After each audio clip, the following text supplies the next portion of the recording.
One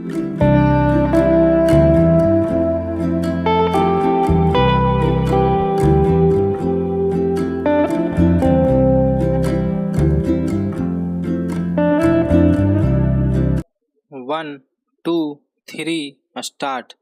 महोदय, मेरे मित्र और साथी दिनकर ने अपनी पुस्तक के लिए जो विषय चुना है वह बहुत ही मोहक और दिलचस्प है।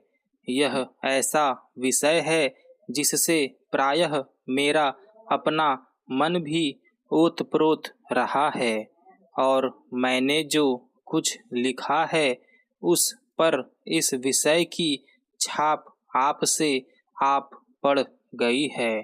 प्रायः मैं अपने आप से प्रश्न करता हूँ, भारत है क्या? उसका तत्व या सार क्या है?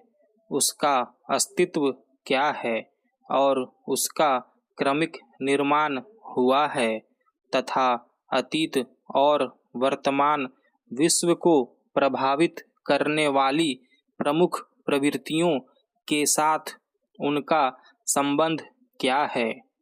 यह विषय अत्यंत विशाल है और उसके दायरे में भारत से बाहर के तमाम मानवीय व्यापार आ जाते हैं और मेरा विचार है कि किसी भी व्यक्ति के लिए यह संभव नहीं है कि वह इस संपूर्ण विषय के साथ अकेला ही न्याय कर सके।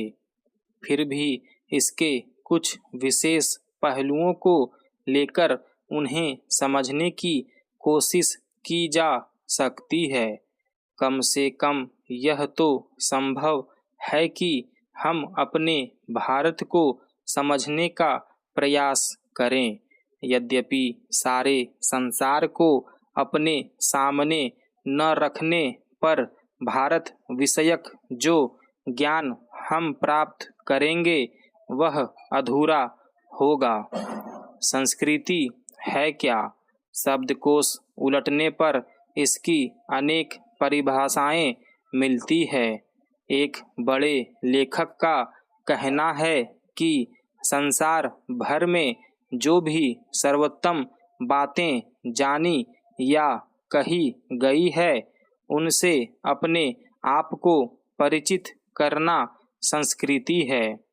एक दूसरी परिभाषा में यह कहा गया है कि संस्कृति शारीरिक या मानसिक शक्तियों का प्रशिक्षण, दृढ़ीकरण या विकास अथवा उससे उत्पन्न अवस्था है।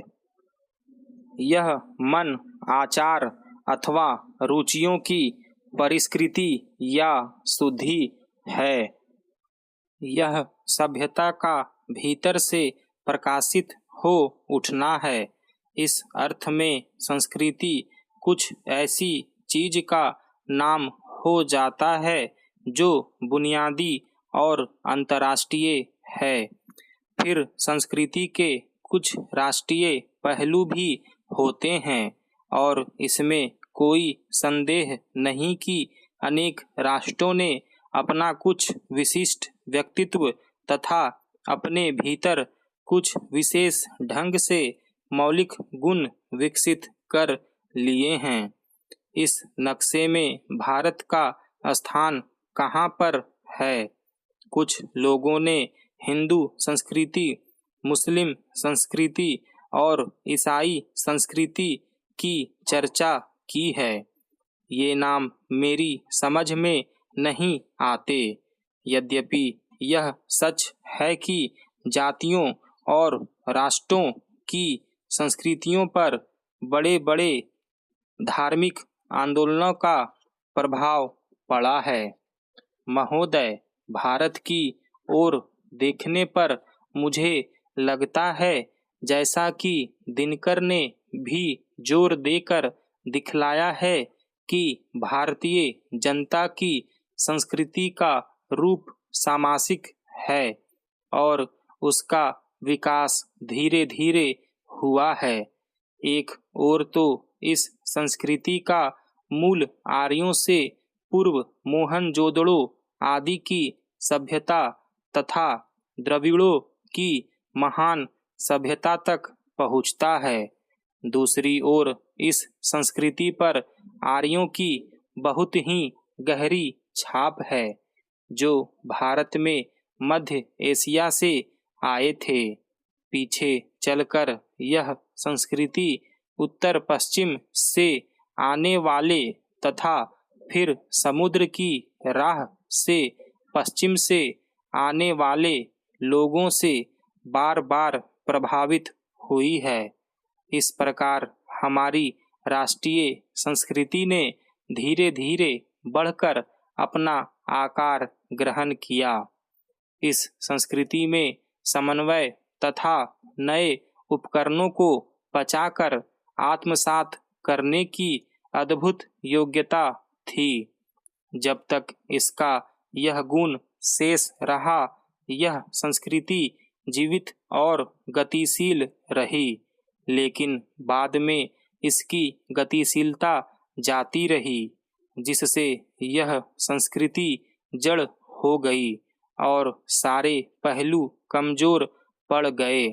भारत के समग्र इतिहास में हम दो परस्पर विरोधी और प्रतिद्वंद्वी शक्तियों को काम करते देखते हैं। एक तो वह शक्ति है जो बाहरी उपकरणों को पचाकर और सामंजस्य पैदा करने की कोशिश करती है, और दूसरी वह जो विभाजन को प्रोत्साहन देती है, जो एक बात को दूसरी से अलग करने की प्रवृत्ति को बढ़ाती है। इसी समस्या से एक भिन्न प्रसंग में हम आज भी सामना कर रहे हैं। आज भी कितनी ही बलिष्ठ शक्तियां हैं जो केवल राजनैतिक ही नहीं, सांस्कृतिक एकता के लिए भी प्रयास कर रही है।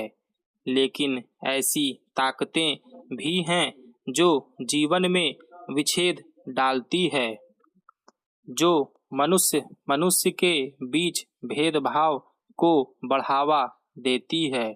अतएव आज हमारे सामने जो प्रश्न है वह केवल सैद्धांतिक नहीं है, उसका संबंध हमारे जीवन की सारी प्रक्रिया से है और उसके समुचित निदान और समाधान पर ही हमारा भविष्य निर्भर करता है। साधारणतः ऐसी समस्याओं को सुलझाने में नेतृत्व देने का काम मनीषी करते हैं, किंतु वे हमारे काम नहीं आए। उनमें से कुछ तो ऐसे हैं जो इस समस्या के स्वरूप को ही नहीं समझते। बाकी लोग हार मान बैठे हैं। वे विफलता बोध से पीड़ित तथा आत्मा के संकट से ग्रस्त हैं। मार्क्सवाद ने ऐतिहासिक विकास का विश्लेषण उपस्थित करके समस्याओं पर सोचने और उन्हें समझाने के काम में हमारी भरपूर सहायता की। स्टॉप।